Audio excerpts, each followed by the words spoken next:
Hi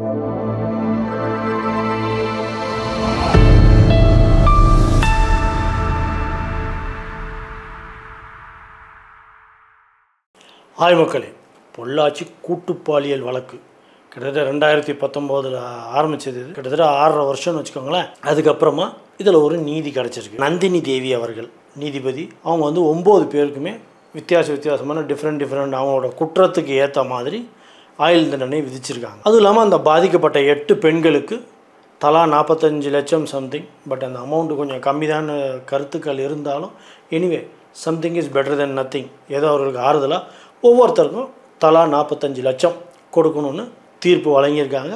so இந்த செய்தி தான் சமூக வலைதளங்கள் எல்லா மீடியாக்கள்லையுமே வைரலாக போயிட்டுருக்கிற ஒரு நியூஸ், ஹாட் நியூஸ் அப்படின்னு சொல்லலாம். இந்த காம வெறி பிடித்த இந்த 9 பேரால் கிட்டத்தட்ட 278 கிட்ட சொல்கிறாங்க பெண்கள் பாதிக்கப்பட்டிருக்காங்கன்னு. அதுவும் இல்லாமல் 1110 வீடியோக்கள், அதுவும் இல்லாமல் 11 TB டேட்டா ரிகவர் பண்ணியிருக்காங்க. இந்த டேட்டாவில் சில டேட்டாக்களை இந்த குற்றத்தில் ஈடுபட்டவங்க டெலீட் பண்ணிட்டாங்கன்னு, இது இல்லாமல் இவங்களுக்கு கையூட்டு வாங்கியிருக்கிற சில போலீஸ் அவர்களாக இருப்பாங்க பார்த்தீங்களா, அவர்களும் இந்த ஆதாரத்தை அழிச்சிட்டதாகவும் ஒரு தகவல். பட் எனிவே டெக்னாலஜி ரொம்ப லேட்டஸ்ட்டாக இருக்கிறதுனால அந்த டெக்னாலஜியை வச்சு அந்த அழித்த டேட்டாவெல்லாம் ரிகவர் பண்ணியிருக்காங்க. அதை வச்சு பார்க்கும்போது தீர்ப்பு வழங்கியிருக்காங்க. எனிவே அப்படி ஒரு டெக்னாலஜி இருந்ததுனால இவங்கெல்லாம் மாட்டினானுங்க, இல்லைனா மொத்தத்தையும் போட்டு டெலீட் பண்ணியிருப்பானுங்க. அப்படி ஒரு விஷயம் நடக்கவே இல்லைன்றிருப்பானுங்க. இதில் இன்னொரு கொடுமை என்னென்னா, அள்ளித்தினவன் போயிட்டானோ நோண்டித்தனவன் மாட்டிக்கிட்டானாங்கிற மாதிரி ஒரு சேயிங் சொல்லுவாங்க ஊர் சைட்லலாம்.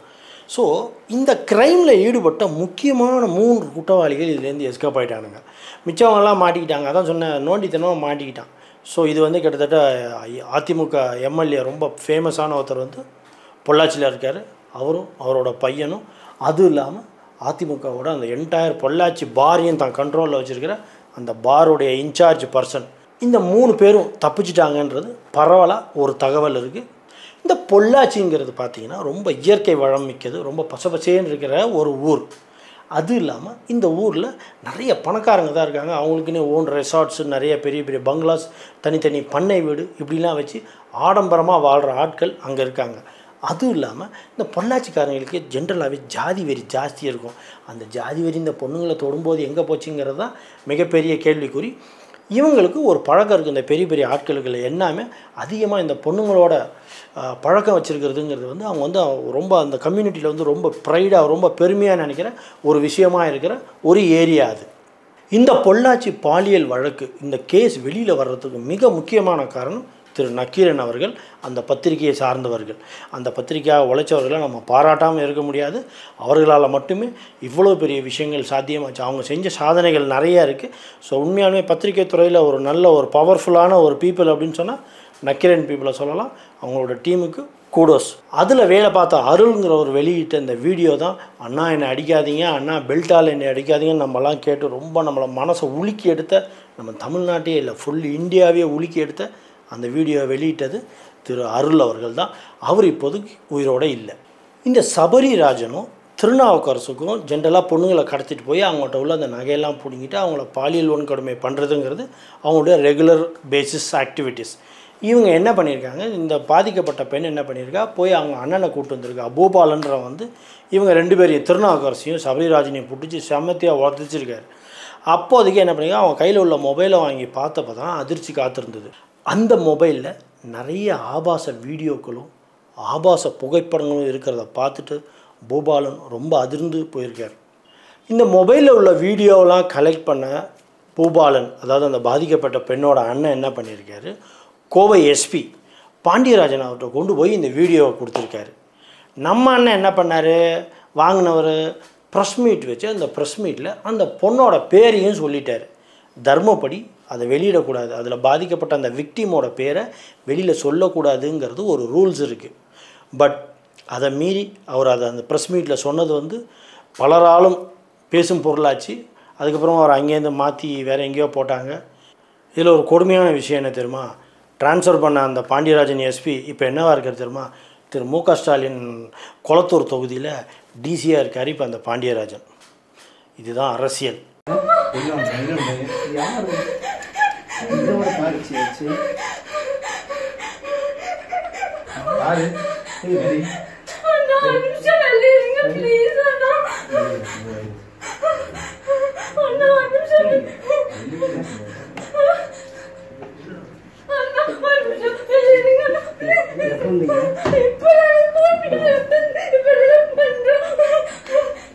நம்ம பார்த்த வீடியோவில் அந்த அலறல் சத்தம் கேட்ட அந்த பொண்ணை பற்றிய தகவல் என்னன்னு பார்த்தீங்கன்னா, அந்த பொண்ணு பாவம் ஒரு மிடில் கிளாஸ் பொண்ணு தான். கிட்டத்தட்ட 10ஆம் கிளாஸுக்கும் குறைவாக படிச்சிருக்கா. பொள்ளாச்சியில் ரொம்ப ஃபேமஸான பொள்ளாச்சி நேச்சுரல்ஸ் அப்படின்னு சொல்லி ஒரு ஷாப்ஸ் இருக்குது. அந்த ஆயுர்வேதிக் மேக்கப் திங்ஸ்லாம் ஐ திங்க் அவங்க பண்ணுறவங்கன்னு நினைக்கிறேன். ஸோ அதில் வேலை பார்த்துட்ருக்கப்ப இந்த பசங்க அங்கே வர்றதும் போகிறதுமா இருந்திருக்காங்க. ஏன்னா அந்த நேச்சுரல்ஸ் கம்பெனி வந்து அந்த பொள்ளாச்சி நேச்சுரல்ஸ்ன்றது வந்து அதிமுகவுடைய மிகவும் ஃபேமஸான எம்எல்ஏவுடைய கடை இது. ஸோ இந்த சபரிராஜனும் திருநாவுக்கரசும் அந்த கடைக்கு ரெகுலராக வர்றதும் போகிறதுமா இருந்தது. இந்த பொண்ணை பார்த்துருக்காங்க. இந்த பொண்ணு கொஞ்சம் ஏழையான பொண்ணை வந்து பார்க்குறதுக்கு கொஞ்சம் அழகாக இருந்திருக்கா. ஸோ இவன் மீது ஒரு கண்ணு போயிருக்கு.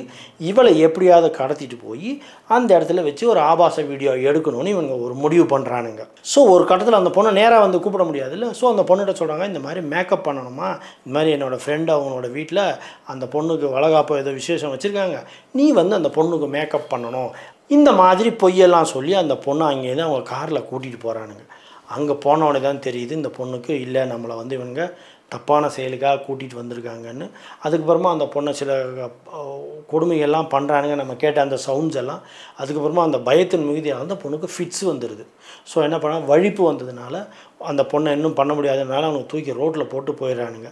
இந்த பொண்ணு அங்கேருந்து அதுக்கப்புறமா மயக்கம் தெளிஞ்சு வீட்டுக்கு வந்து வீட்டில் நடந்ததை சொல்லி வெளியில் வந்த வீடியோ தான் நம்மெல்லாம் பார்த்த அண்ணா அடிக்காதீங்க வலிக்குது பெல்ட்டால் அடிக்காதீங்கன்னு சொன்ன அந்த பொண்ணோட கதை. இதில் இன்னும் ஒரு சந்தோஷமான ஒரு நல்ல விஷயம் என்ன தெரியுமா, அந்த பொண்ணு இப்போ கல்யாணம் பண்ணி ஒரு இஸ்லாமிய சகோதரர் ஒருத்தர் வந்து அந்த பொண்ணுடைய இத்தனை விஷயங்களும் தெரிஞ்சு அந்த பொண்ணை கல்யாணம் பண்ணி இப்போ அந்த பொண்ணுக்கு குழந்தை இருக்குது.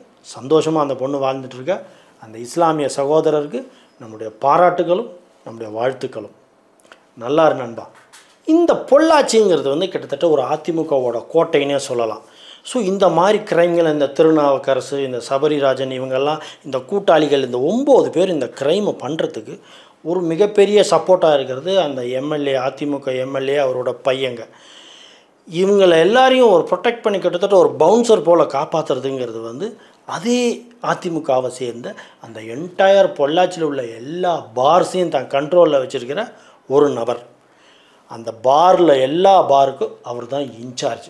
அந்த மனுஷன் தான் கிட்டத்தட்ட பவுன்சர் மாதிரி என்ன இஷ்யூஸ் வந்தாலும் இந்த 9 பசங்க எல்லா சேட்டைகளும் பண்ணுவானுங்க. ஏதாவது வந்தால் இவங்க முன்னாடி இந்த ஆள் போய் முன்னாடி நின்று அவங்கள காப்பாற்றுவார். அப்படி இந்த எல்லா பாருக்கும் இன்சார்ஜாக ஒருத்தர் இருக்கார். அவர் மேஜர் ரோல் ப்ளே பண்ணுறாரு இவங்கள காப்பாற்றுறதில்ல.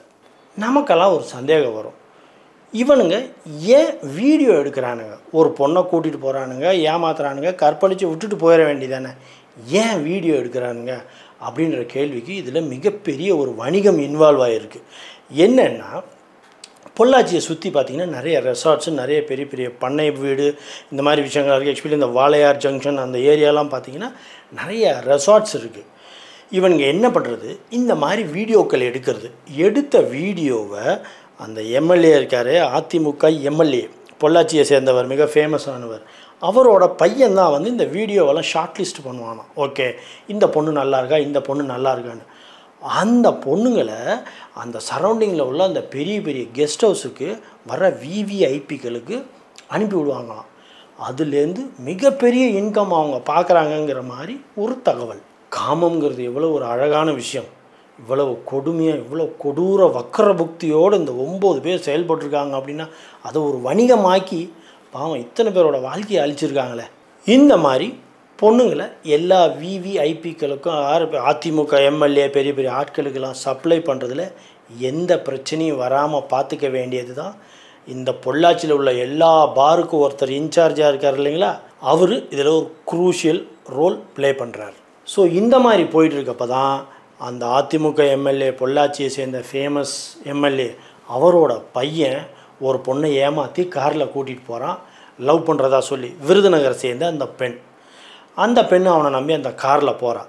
கொஞ்சம் தூரம் போனவனே தான் ரெண்டு பேராக காரில் ஏறுறாங்க.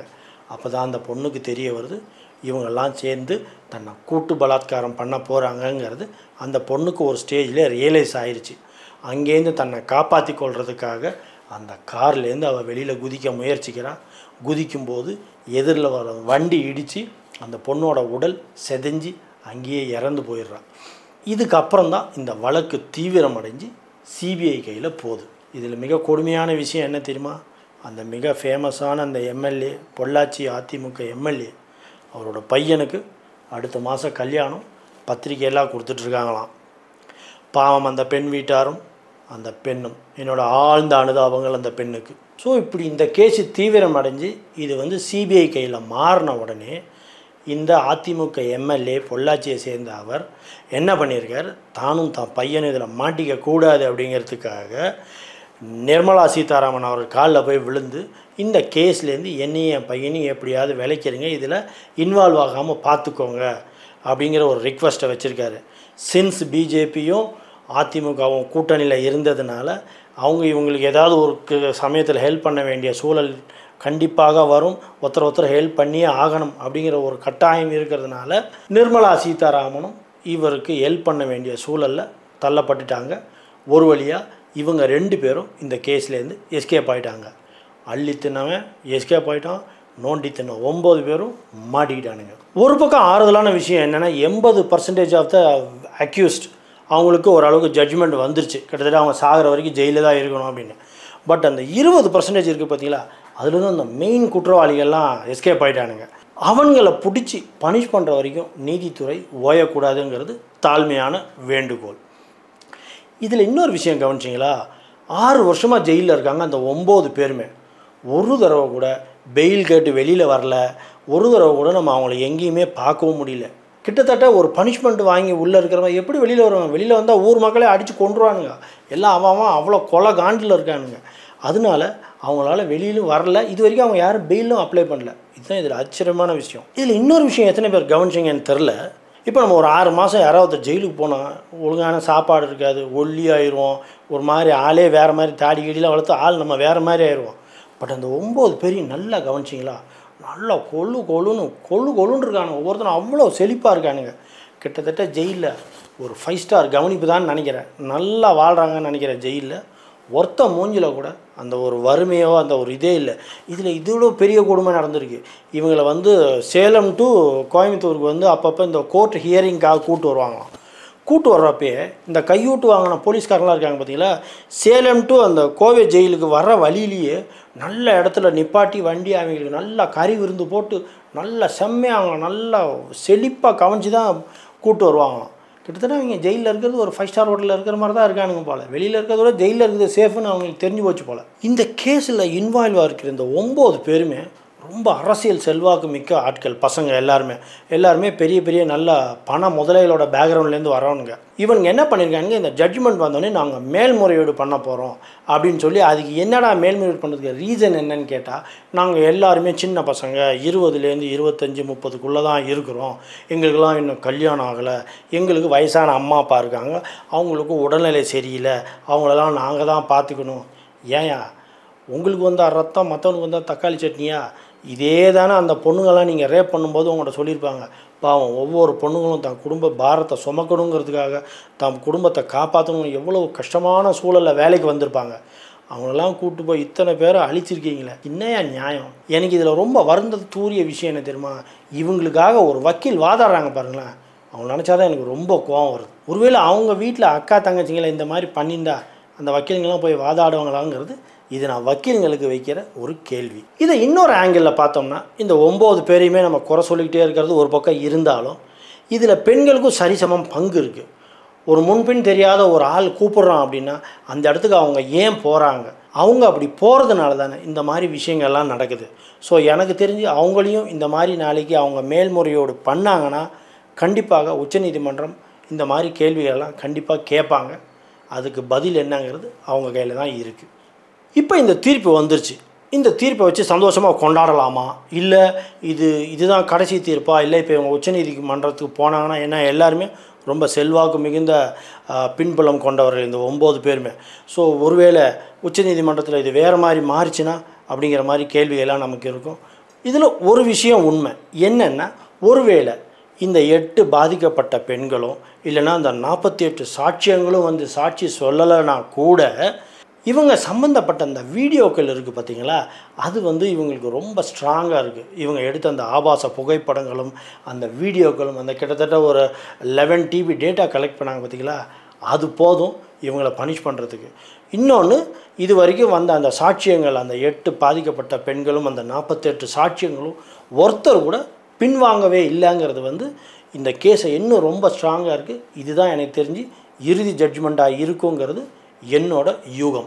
சிலருக்கு இந்த கேள்வி வரலாம், என்னையா இது 9 பேருமே ஒன்றா கூட்டாக சேர்ந்து தான் இவ்வளோ பெரிய க்ரைம் பண்ணியிருக்காங்க, அதில் என்ன ஒருத்தனுக்கு 5 வருஷம், ஒருத்தனுக்கு 3 வருஷம், ஒருத்தனுக்கு 1 வருஷம், ஏன் இவ்வளோ டிஃப்ரென்ஸ் இந்த 9 பேருக்குள்ளே அப்படிங்கிற மாதிரி ஒரு கேள்வி கண்டிப்பாக நமக்கு வரும். இதை எப்படி அவங்க இதை ஜட்ஜ்மெண்ட் கொடுத்துருக்காங்க அப்படின்னா, அந்த கேஸில் ஒவ்வொருத்தன் என்ன பர்சன்டேஜில் அந்த அவன் எவ்வளோ தூரத்துக்கு இன்வால்வ் ஆகியிருக்கான், அவனோட அந்த இன்டென்ஸ் எவ்வளோ இருக்குது, அந்த வீரியம், அந்த ஒவ்வொருத்தனுடைய பங்கேற்பு, ஒருத்தன் டாப் ரோல் ப்ளே பண்ணியிருப்பான், ஒருத்தன் வந்து ரொம்ப லோ ப்ரொஃபைல் ரோல் ப்ளே பண்ணியிருப்பான். ஸோ அதுக்கு ஏற்ற மாதிரி அந்த தீர்ப்பை வழங்கியிருக்காங்கங்கிற மாதிரி ஒரு கருத்து இருக்குது.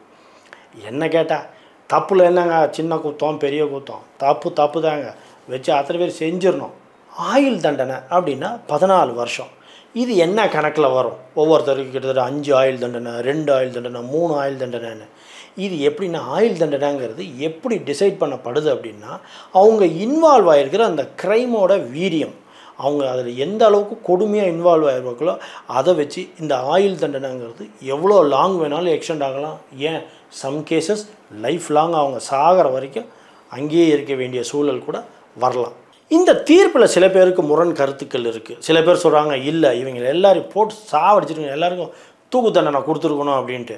இதில் பாதிக்கப்பட்ட விக்டிம் இருக்காங்க பார்த்தீங்களா, அவங்க ஒருவேளை உச்சநீதிமன்றத்தில் மேல்முறையீடு பண்ணாங்கன்னா கண்டிப்பாக இந்த கேஸை விசாரித்து மரண தண்டனை கூடிய நிறைய வாய்ப்புகள் கண்டிப்பாக இருக்குது. பிகாஸ் எவிடன்ஸ் விட்னஸ் எல்லாமே இந்த 9 பேர்கிட்ட ஸ்ட்ராங்காக இருக்கிறதுனால அவங்களால இதில் தப்பிக்கிறதுக்கூடிய வாய்ப்புகள் ரொம்ப ரொம்ப குறைவு.